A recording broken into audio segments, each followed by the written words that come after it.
할렐루야. 사랑하는 대강의 가족 여러분, 오늘 하루도 하나님의 말씀과 동행하는 삶이 되길 소망합니다.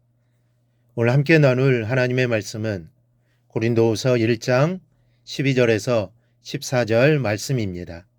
우리가 세상에서 특별히 너희에 대하여 하나님의 거룩함과 진실함으로 행하되 육체의 지혜로 하지 아니하고 하나님의 은혜로 행함은 우리 양심이 증언하는 바니 이것이 우리의 자랑이라. 오직 너희가 읽고 아는 것 외에 우리가 다른 것을 쓰지 아니하노니 너희가 완전히 알기를 내가 바라는 것은 너희가 우리를 부분적으로 알았으나 우리 주 예수의 날에는 너희가 우리의 자랑이 되고 우리가 너희의 자랑이 되는 그것이라. 아멘.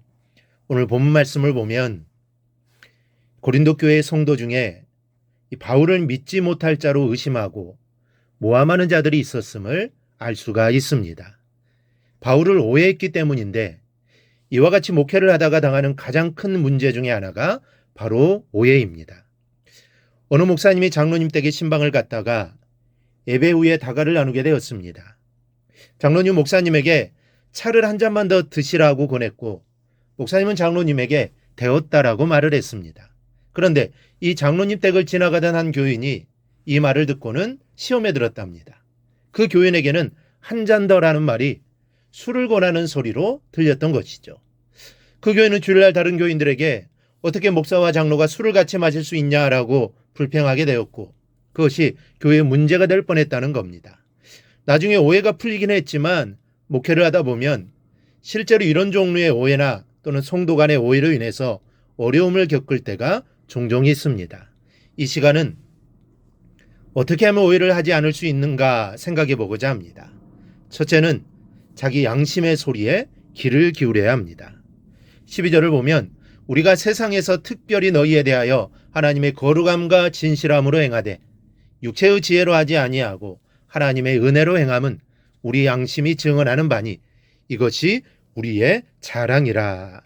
바울은 이 말씀에서 오해받을 짓을 하지 않았다고 하고 있습니다. 자신은 하나님의 거룩함과 진실함과 하나님의 은혜로 행했고 육체의 지혜로 하지 않았다는 것이죠. 이 사실을 자기 양심이 증거한다고 했습니다. 여러분, 세상은 속일 수 있어도 하나님과 자신의 양심만은 속이지 못합니다. 죄를 지은 사람이 결코 편안한 잠을 이룰 수 없는 것은 이 때문입니다. 그런데 이 양심의 이치가 오해를 하지 않기 위한 좋은 방법이 되기도 합니다. 양심은 속일 수 없기 때문입니다. 남의 말이나 행동을 오해했을 때는 어쩐지 마음이 꺼림칙한 법인데 그럴 때는 얼른 양심의 소리에 귀를 기울일 수 있어야 합니다. 뭔가 분명하지 않은 것을 자기식으로 편하게 생각하고자 할 때는 분명히 개운하지 않는 마음이 들게 됩니다. 이럴 때 다시 한번 문제 접근하려는 마음을 가지면 쓸데없는 오해를 피할 수 있습니다. 둘째는 상대가 말하는 대로 믿고 받아들여야 합니다.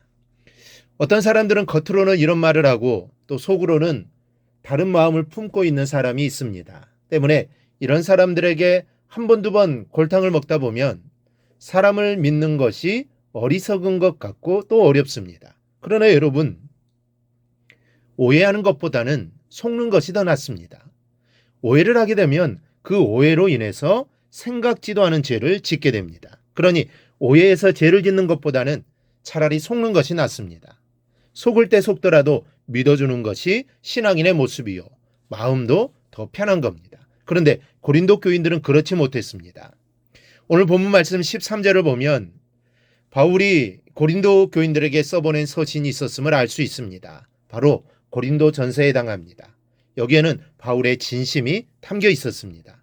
그런데도 고린도 교인 중 일부는 바울이 편지에는 그럴듯하게 말하고 속으로는 다른 생각을 품고 있다고 끝까지 오해했기 때문에 바울이 부득이 오늘 본문에서 자신의 진심을 다시 한번 강조하지 않을 수 없었던 겁니다.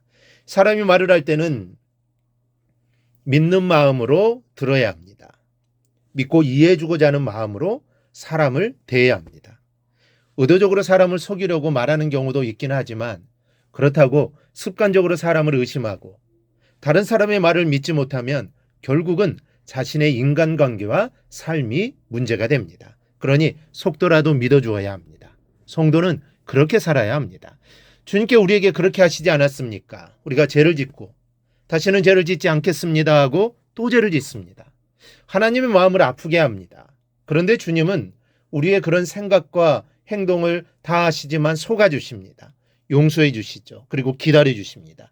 다시는 똑같은 죄를 짓지 않고 하나님이 기뻐하시는 삶을 살 때까지 끝까지 기다려 주십니다. 우리도 주님의 그 용서와 사랑과 믿음을 받은 자이므로 우리도 그렇게 살아갈 수 있기를 바랍니다. 그렇게 사는 것이 주님의 사랑을 세상에 전하며 살아가는 삶입니다.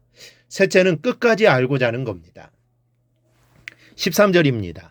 오직 너희가 읽고 아는 것 외에 우리가 다른 것을 쓰지 아니하노니 너희가 완전히 알기를 내가 바라는 것은, 바울이 이렇게 말하는 것은 그래야 고린도 교인들이 자신에 대한 오해를 버릴 수 있었기 때문입니다.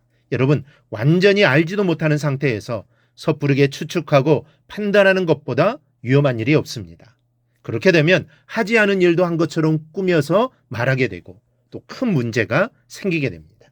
이 세상에는 이렇게 잘 알지 못하고 말한 말 한마디 때문에 칼부림까지 나는 경우가 허다합니다. 그래서 바울은 끝까지 알기를 원한다고 말씀하고 있습니다. 다 알면 오해할 것이 없기 때문입니다. 그러니 끝까지 알기를 노력하고 끝까지 다 알게 되기 전까지는 함부로 생각하지 말라고 말하는 겁니다. 우리 모두 이렇게 살아가기를 바랍니다. 모든 것을 다 한 후에 말하기를 바랍니다. 그리하여 오해하는 일들을 만들지 않기를 바랍니다. 양심에 귀 기울이고 믿어주고 또 끝까지 다 알아서 확신이 서기 전까지는 함부로 생각하고 말하지 않는 신중한 자세가 오해 없는 삶을 사는 것입니다. 이렇게 사는 성도들이 되기를 바랍니다. 이렇게 사는 삶이 성도의 바른 삶입니다. 우리 모두 오해 없는 삶을 살아 하나님을 늘 드러내며 살아가기를 주님의 이름으로 축원합니다. 오늘 묵상한 말씀을 굳게 잡고 삶으로 실천하며 살아내는 대강의 모든 성도들이 되기를 축복합니다.